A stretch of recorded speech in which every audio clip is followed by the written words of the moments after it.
Gosh, this is so much fun. Thank you so much to JumpCon, to Liz, to all of the crew for inviting us. This is wonderful. I have to tell you that when Liz asked me to do this, I was super excited, but even more excited when I learned who else was going to be on the panel. I admire each and every one of the women that are up here today. They are heroes to me in the work that they do. And I'm super honored to be with this panel of rock stars. So I'm going to introduce each one.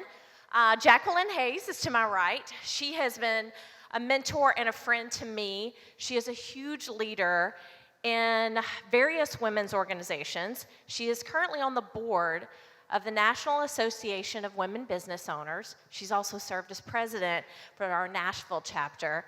And she's also involved with the 100 Black Women National Council. And she also has her own business here in Nashville that just recently won an award, I understand, Crayons and Marketers. So she is a founder and entrepreneur, but also a champion for women, all women, and particularly women of color. Jacqueline, it's wonderful to have you here. Please give her a round of applause. And Jamie, in this awesome leopard jacket. Jamie is an amazing force here in Nashville as well. She is the founder and president of BrandWise. And if you have seen Red Letter Day, she is the brains behind that initiative and that event. And it is a huge event here in Nashville. It is so successful. In fact, that's where I've met so many supporters. It is really a time for women to not only learn from each other, network, but also sort of the premise is to really just talk about how companies can better market to women. And Jamie is really a leader in that space. And super excited to also say that she is launching a podcast called The Lipstick Economy that is coming out in November. So super excited to have you here, Jamie. I saw Christy Pruitt-Haynes speak at Pathway Women's Business Center one time, and I said, holy crap, who is that? Because she is amazing, and I need to know her. Then I saw her speak at a TEDx Women's event, and you should look this up, but it's called Nice Girls Can Finish First. She is a leader in all kinds of things, actually. She's a wonderful speaker, but definitely an advocate for women, and has worked in the HR space, has her own consulting company. She is often asked to speak, and she is amazing to listen to. She is a wonderful spirit and just a fascinating person to hear her insights about everything. So we're super honored to also have Christy on the stage with us today. I met Lauren last night, which I think sometimes she goes by LB, and I did not realize to the level of badass that I was talking to until last night, and she is a major force, has been in this field, in the sales force for 20 years, has several successful ventures, including Factor 8, the Sales Bar, and Girls Club, which is an organization that is really dedicated to changing the face of sales by really empowering more women, and also men. She works with men too. Don't want to leave that out. But we had a wonderful conversation about her journey as an entrepreneur, as a founder. And then as we finished up that conversation, I realized that she was a rock star in the room, and everybody knows who she is. So she might not have needed an introduction. But anyway, super excited to have all of you here today. So I'm going to start with... Please pause for my applause. Yes. Yes. Thank you very much. Yes. So Jacqueline, you are a leader in multiple women's organizations. So I'm going to throw you a big question here. Why are we still talking about gender inequality in 2019? That's a great question. And so I think I have to put that question out to everyone else. Why are we still talking about gender inequality in 2019, and one of the things that we like to remind people of in NABO is that in the 1980s, when, Madonna was good and everything was cool, I was born, women still had to have their husbands sign a business loan. And that was in the 80s. You would think that that would come from the 50s, the 40s, but that was in 1980. It wasn't until the 1988 Women's Business Ownership Act was that abolished. And so we're not as far ahead as you would think that we are or that we should be with all this progressiveness going on, right? So the bigger question is to each of us, why is this still an issue, and what are we doing or are we not doing to move past this issue? And I think it, of course, it's going to be mindsets that need to change and a lot of other things, but that's the big question. Why is it still going on? And since that is such a big question, and I think an important question, and one of the reasons why we're having this conversation, any of our other panelists want to jump in on that question? Why do you think we're still talking about gender inequality in 2019? So I think it's really interesting because the McKinsey study about women in the workplace has sort of projected that it will be 100 years before there's true equality. So I call it the 2080 rule. You look at Congress, where just now 25% of Congress are women. And it's across all industries, everywhere we look, it's the 2080 rule. So as RGB says, until we have 9 women on the Supreme Court, there will not be equality. I also wanted to share a few data points. Some of you may know this, some of you may not, or you may have heard it through some mediums, but in Fortune 500 companies, only 6% of those CEOs are women, and less than 23% of those board positions are held by women, and less than 5% of those boards include minority women or women of color. So those statistics are not very encouraging. And then if we look at economic inequality, white women make, around 80, I'm not going to give you the exact, I'm going to round here a little bit. We're going to do some rounding math, but around 80 cents still for every dollar that men make. And that's really only moved the needle in the last few years. But for women of color, particularly Black and Hispanic women, those numbers range about 65 cents or 65 to 68% of what white men make. So we still have a significant level of gender inequality, and that's full-time workers. That's people that work all year round. So we're not talking about part-time workers. That sometimes comes up. But I think this is an important question. We're not only talking about inequality, but also how do we move more women into leadership positions? So I'm going to go a little bit out of order here from what I originally started thinking about. But Christy, you've worked in the HR space and worked a lot with strategy, consulting. How do women move into those leadership positions? How do they make it to the CEO level, those board positions? How do you advise your clients when they're trying to move through that hierarchy? Well, if it doesn't happen inside a company, go start your own. So that's the first answer. Woohoo! But beyond that, and I say that partially in jest because entrepreneurship is not for everybody. It is not for everyone by any means. So it's not as simple as just going out and starting your own company. What we really are tasked to do is find a way to do that within our own organizations. And I think the onus falls on 2 different people. First, those who are currently in those positions of power. They have to recognize what women bring to the workplace. And unfortunately, a lot of people are operating under some really jacked up assumptions, quite honestly. So they think women are overly emotional and gonna leave when they have kids and all of these things. And all of the statistics show that that's not the case. But they need to first push those aside and realize there's a lot of value and a lot of unique perspectives and ideas that women bring that, quite honestly, most men will just never have.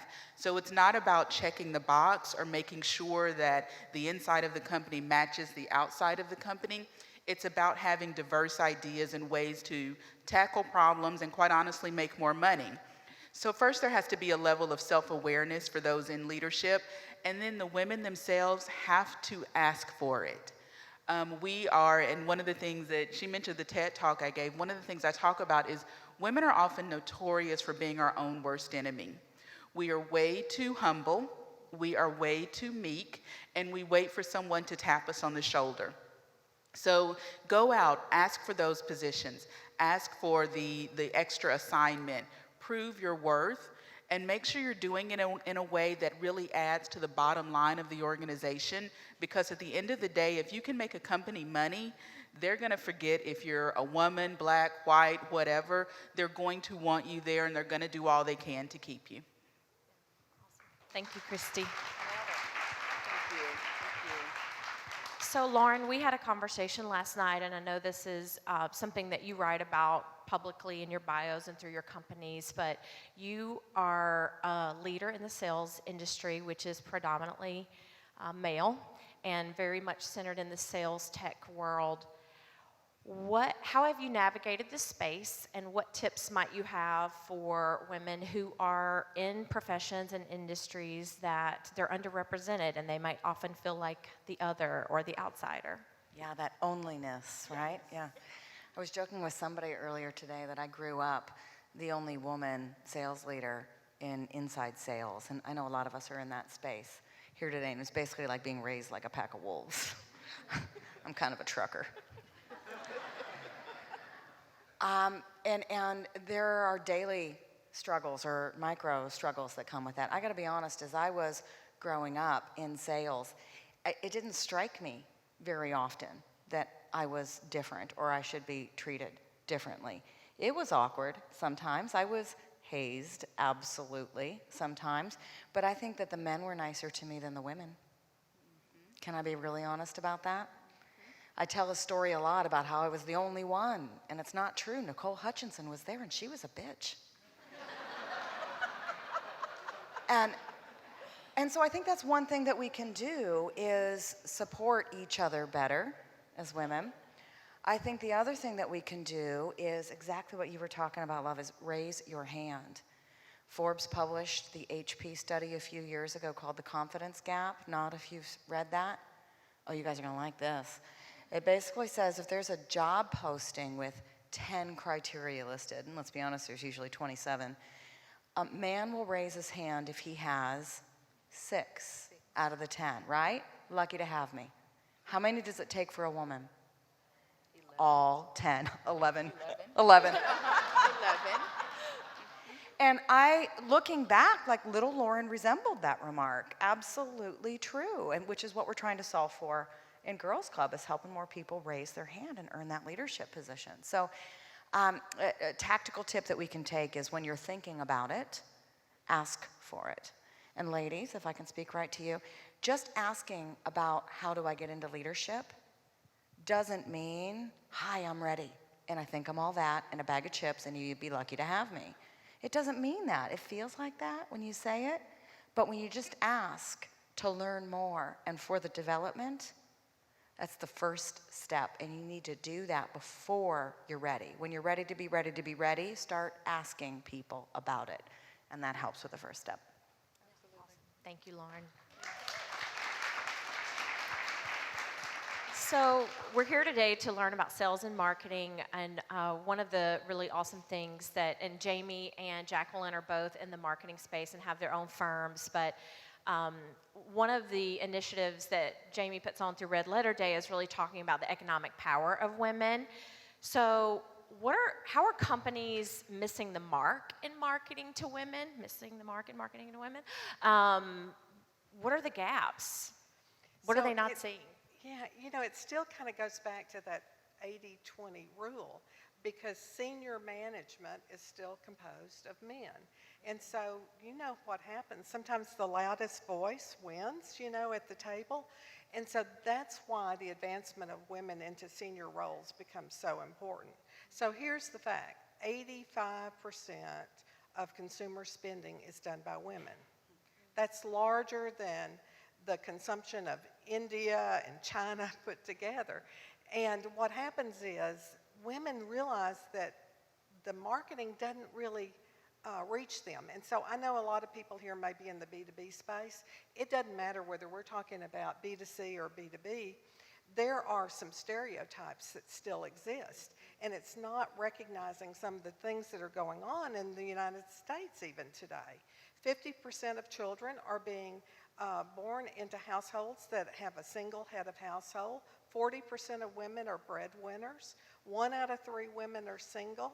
You think about that, and those are the kinds of things and awareness that have to be taken into account when you are putting campaigns together, and there has to be women at the table that have a significant role to make that happen. Absolutely. Thank you. I want to turn for just a second. I'm going to make sure I get these data points right, because this just got pushed out end of September. everyone on this stage is a business owner and a founder, and I wanted to sort of bring this up. Women start an average of 1,800 new businesses a day. That's 42% of all businesses. And that's about $1.9 trillion in revenue. And one of the really interesting pieces about this is that women of color now make up the largest percentage of those new businesses, so 89%. So what I want to sort of, yeah, awesome. So what I actually want to ask, I want to put this question to Jacqueline, because not only are you an advocate for women-owned businesses through your work, but being a business owner yourself, what's changed in this landscape? What do you think is sort of sparking all women, but particularly women of color, into launching their own businesses? So when it comes to creating businesses, women seek out entrepreneurship for various reasons. They want to follow their passion.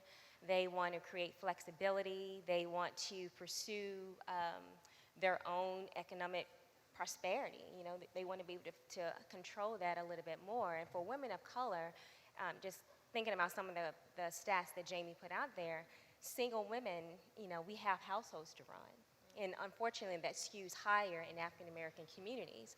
And so when we aren't getting the things that we need and the support that we need in the corporate world, we're going out and we're doing it ourselves. And we're becoming founders so that we can take control of our future and not have that dictated to us for various reasons. So there's research out there that really points to the disparities as to how much women earn and what the ceilings that they bump into. And so instead of dealing with all of that noise, we go out and just create our own future and take control of it. Yeah. Well, that's better than making 60 cents on the dollar, right? Yes. And I think to piggyback on that, and I think to sort of summarize it in a word, a lot of it is frustration. And if I can say something to all of the business owners and leaders and C-suite people out there, you are literally training your competition and then giving them incentive to leave you. And I don't think when you look at it in those terms, I don't think that's what anyone wants to do. You are creating the person who is going to be the thorn in the side of your business for the next 5, 10, 15 years because you didn't recognize and take advantage of and give them the opportunity to utilize their skills within your four walls. So you've left them with no choice but to leave. And if you look at it like that, you're really costing yourself a lot of resources. You're having to then go back and retrain, as opposed to giving women opportunities, promoting them, paying them properly, so they don't have the only option to be leaving your organization. Great point. Great point. Well, and on that note, I want to throw this question out to all of the panelists. What are some things organizations need to be doing to not only recruit, but really to retain their female leaders? What needs to happen? Well, I think they need to create a space, you know, that women feel heard. There are some great examples of companies that have women's groups within the network, and women can get together. But it's one thing to get together and talk amongst yourselves, but to have senior leadership, it starts at the top. One of the companies I really do admire, because I think it's truly genuine for them, is Bank of America. It starts at the top. And they are such big proponents of advancing women within their organization. And so it has to be genuine, because people can tell when you're trying to do it just to jump on the bandwagon. And that's how I feel a lot of the times. Being a marketer, I look at ads a little bit closer probably than the normal person. And so when they're just kind of slapping on that label just to kind of get in the move, and then you get into the company and it's complete opposite, or you say you're committing to diversity and you get in there and you see one black person, there's a problem. And so it goes back to being authentic. So there's a term called unconscious bias. I guess everybody here is sort of aware of that. And so what happens many times in organizations is we have so many biases that we tend to like the same people who went to the same schools with us, and, you know, maybe the same color of us or whatever that is. And so we have to have some education around that to really understand that and be able to break it down. So like Bank of America, we have an excellent example here in Asurian. They're a tech business, and they are actively trying to move the needle on the number of women that participate. So they have created groups of people. They talk about unconscious bias. They have education, and all of that has contributed to them being a fairer workplace for all. One of the phrases I use often in diversity training that I conduct is different together. And I think companies have to embrace that notion. And so many times you hear people say, oh, I'm interviewing for a culture fit. And culture fit, while I will be the first to say the culture of an organization is critical, culture fit can oftentimes sort of become coded language for, I want people who think like me and dress like me and talk like me and walk like me and went to the same school I went to and live in the same neighborhood I live in. What organizations really need to aspire to is the concept of being different together. So you have, we've all heard the saying, 2 heads are better than 1. That only applies if those 2 heads are saying different things. If not, you just have a louder voice giving the wrong answer. So organizations really have to show that not only do we want you here, but once you're here, we're going to listen to you, and we're going to solicit your opinion, and we're going to take it into account. And we're going to have meetings that actually involve you as opposed to have the meeting and then just give you the work that resulted from the meeting. So push all of those decisions down to the lowest level of the organization you can, so you end up with that diagonal sort of view. If you think about an org chart, you need a diagonal slice, every level across every department. Make sure you're touching everyone within your company so you can really embrace that concept of different together. You ladies are amazing. I'm more tactical tips in the sales world. Number 1, women today, if you want to get them into your organization, they are checking out your website and your leadership board. I've worked with some fantastic companies in Girls Club who learned alongside me that, you know, they're trying to attract more women, but it's like nothing but dudes on the board. And women go and check that stuff. Number 2, if you've got job descriptions out there, there's 2 things you can do to attract more women. Number 1, reduce the number of requirements. Just reduce it, because women will not, right? It takes 11 out of 10. So instead of posting 27 things, post 5. A third thing I learned through Girls Club was that there's language differences. Women are raised to be perfect over taking risks. Sad but true. Which is why sales is not quite as enticing to us. It's very risky. And the language around the job descriptions apparently really turns some women off. If you can crush, right? If you can, we're gonna crush our quota, and it's like this war language. Now, I've been talking like that for ages. It turns out my own job descriptions were very bro-tastic. And so I changed that. But it's a normal language for us in sales, right? But study after study show that women outsell men all the freaking time. And so do their teams outperform the male teams. So change the pictures on your website. Reduce the number of things in your job description. Check the language. Just give it to the women on the team and let them take a look at it and fix it for you. And one last one where I'd like to end. Go fix the pay. Just fix it. Fix it.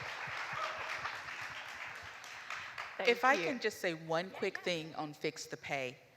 Please, please, please, for the love of everything good, stop basing people's salaries on their last salary. Right? Because the reason it is going to take 5.7 gazillion years for women to catch up with what men earn is because years ago we were paid less, and companies continue to double down on that by basing salaries on what we made before. The reality is If I was paid $50,000 to do a job and she was paid $100,000 and we're both coming into your company to do the same job, and you're going to now pay me 60 and you're going to pay her 110, you're going to expect the same output from us if we have the same job title. So she should not automatically receive 50 grand more than me just because my last employer screwed me. So quit asking past salaries. Pay the job based on what it is worth to your organization as opposed to paying what that individual has earned in the past. And I know it's hard, right? Because we're all cheap. But it's budget season, folks. And if you haven't looked down into your organization or hired one of these wonderful people to do a study for you, it's time. It will pay off instantly because it'll cost you 50 grand to replace her when she leaves and starts her own business because she's pissed. Exactly. Yes, wonderful. There are a few things that you both said that I want to just sort of circle back to. Like Christy, I often do a lot of diversity and inclusion related training, and one of the questions that I know companies are looking at and their organizations are processing, who's on their website, do their products really speak to the demographics they're trying to sell to, and also how do they watch out for unconscious bias in some of those products, and what are they pushing out? Could it be offensive to a group they don't even realize it because that's not their lens? So from a marketing, from a sales perspective, how do you ensure that an organization, what they're trying to do on the outside is matching what's on the inside, and how do they get their house in order but also project that? Jacqueline, you mentioned that earlier, that there might be some imagery that suggests they're doing one thing, but then what's pushed out there is not. So this would really be for anybody, but maybe our marketers can. Well, I think Jamie will agree that at least from a messaging standpoint, it starts with your research. Absolutely. You know, if you don't It's absolutely understand your about the audience research. at a granular level, you're going to take it through your filter, and you're already messed up, right? And so it starts with the market research, and then internally, you have to understand who you have working for you. A friend of mine, she called me distressed one day. I won't mention the company, but she had an encounter with a coworker who, on every day, they were cool. It was, my friend is black and her coworker is white. Everything was fine, but through some, I don't know, Facebook land issue, she ran across something on Facebook, and it was a racist post from this person that she sees every day.